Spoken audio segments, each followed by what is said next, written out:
আসসালামু আলাইকুম বড় ভাই। ওয়ালাইকুম আসসালাম। আপনাকে তো ঠিক চিনতে পারেন নাই? না চিনবারই কথা।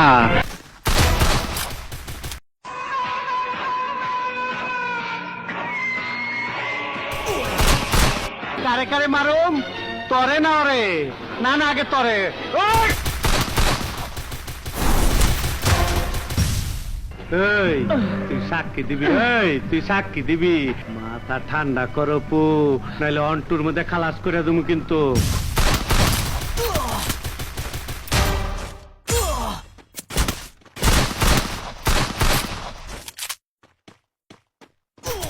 আর কত কানবি? তোর কান্দন দেখলে আমার কলজাটা পুইরা যায়। আপনাকে তো ঠিক চিনতে পারলাম না। আমি তোমারে ঠিকই চিনি, তুমি আমার চিনবা না। আমি ওই যা আমি তোর সিলমাইরা দিমু।